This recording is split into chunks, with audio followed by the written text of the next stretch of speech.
Жети-Өгүз району Данакей Иманов атындагы жалпы орто билим берүү мектеби. Саламатсыздарбы? Кыргыз тили сабагы 9-класстарда 4-чейрек. Кымбат тилим. Кымбат тилим, кыргыз тилим баалуусуң. Кылымдагы эне сайда жазуусуң. Кыргызымдын кыргыз атын өчүрбөй, кыйла мезгил тарттың таттуу ачуусун. Жаңы кубат, жаркын маанай дем менен, жашарасың күндөн күнгө эл менен. Ата бабам сактап келсе түбөлүк, андан ары биз бололу сен менен. Деп Эсенаман Алымбеков акын айтмакчы, кыргыз тилибиз менен бирге бололу.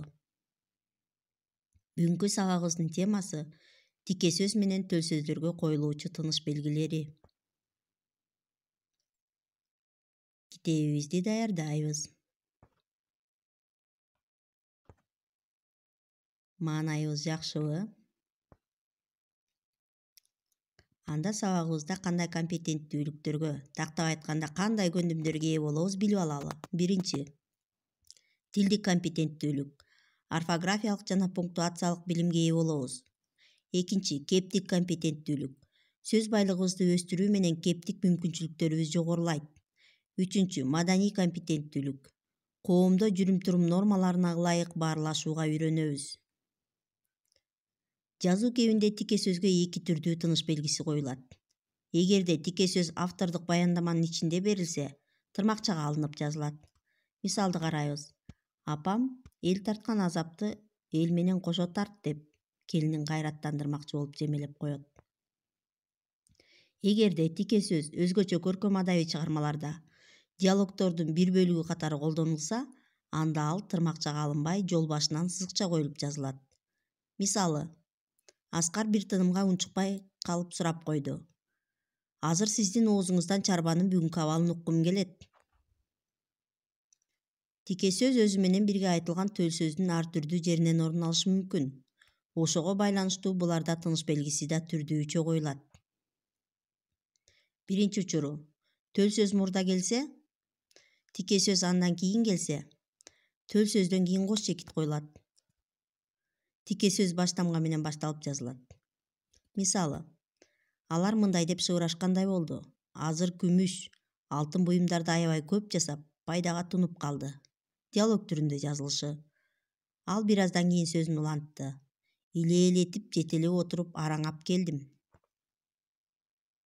Экинчи учуру. Тике сөз мурда, төл сөз андан кийин келсе, тике сөздүн аягына коюлуучу чекиттин ордуна үтүр коюлат.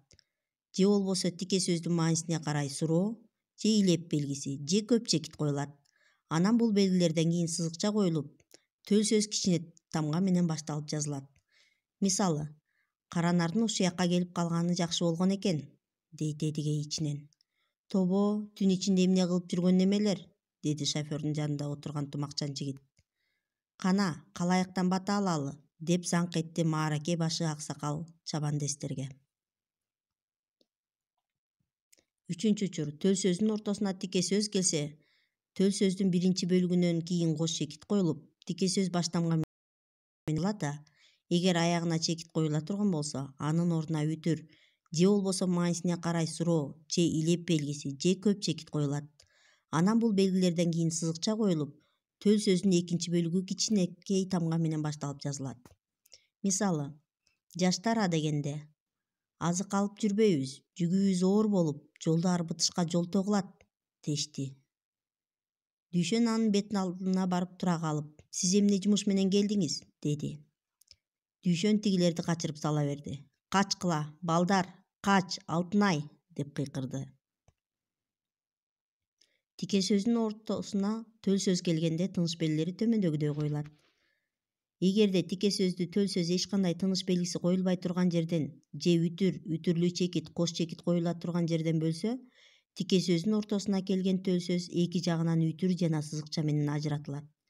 Тике сөздүн экинчи бөлүгү кичинекей тамга менен башталып жазылат.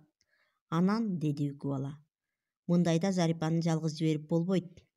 Ким иштебесе, деген Ленин, ал иштебейт. Азыр сенден өтүнүчүм бар, деди ал. Төрүмдөгү меймандар жөнүндө кымындай шек чыгара көрбө. Тике сөздү төл сөз чекит коюла турган биринчи бөлүмүнөн кийин бөлсө, ал чекиттин ордуна үтүр жана сызыкча коюлуп, андан кийин төл сөз кичине тамга менен башталып жазылат да, аягына чекит жана сызыкча коюлуп, тике сөздүн экинчи бөлүгү баштамга менен башталып жазылат. Бул сөздү кайдан айттым экен? Деди ичинен Чүкөбай. Эми Зуура муну элге айтып, мени маскара кылат го. Мен макул эмесмин, деди Эдигей. Андай болушу мүмкүн эмес. Тике сөз менен төл сөздү байланыштырган деп жардамчы этиши өзүнүн алдындагы тике сөзгө тиешелүү болуп, анын тутумуна кирсе, деп сөзүнөн кийин да үтүр коюлат. Жетишем, али убакыт бар, деп Касымжан Ширеңке чакты. Эмне болуп кетти буларга? Деп Чүкөбай шашып тышка чыкты. Эгерде тике сөз менен төл сөздү байланыштырган деп төл сөздүн баяндоочуна тиешелүү болуп, анын тутумунда айтылса, деп сөзүнөн кийин үтүр коюлбайт. Мисалы, ала келген түйүнчөгүмдү көрө коюп, эне, алма алып келдиңби? Деп сүйүнүп кетти Жанболот. Булар эмнеден коркуп жүрөт? Деп сурады Нурбек. Суроо жооп иретинде айтылган сүйлөмдөр, диалогдор да эки түрдүү берилет. Эгерде ар бир кишинин сөзү жалпы тексттен бөлүнүп алынып, абзац менен бирге берилсе, жол башынан сызыкча коюлуп, тырмакчага алынбай жазылат. Төл сөз кошо айтылса, тиешелүү тыныш белгилери сакталат. Данике, Сайдагаттар сеникиби? Дедим. Ал бурула берип, жай карап койду. Экөө меники. А беркилеричи? Жанагы Жамиля дейби, ошо келиндики. Сенин ал жеңең беле? Жеңем. Бүгүн багып бересиң деп бир ката өзү таштап кетти. Эгерде суроо жооп иретинде айтылган сүйлөмдөр абзац менен бөлүнбөй, тексттин ичинде берилсе, ар бир кишинин сөзү тырмакчага алынып, бири-биринен сызыкча аркылуу бөлүнөт. Төл сөз катышса, тиешелүү тыныш белгиси сакталат. Абуталип Куттубаев деген иштеди белесилерде? Бизде иштеген эмне болуптур? Могу каттын келгенине 3 күн болду. Ме, аялына апарып бер, деп катты берди Чернов. Китебиңердин 215-216 беттеринде бул тыныш белгилеринин коюлушу жөнүндө кыскача берилген. Аларды окуп чыккыла.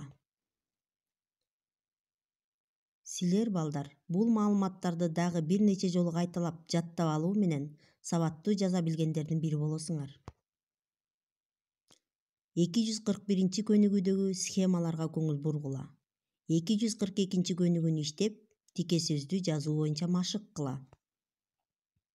Силер бүгүн өтө маанилүү маалымат алдыңар. Сабактын аягына чейин көңүл койгонуңарга чоң рахмат. Саламатта калгыла.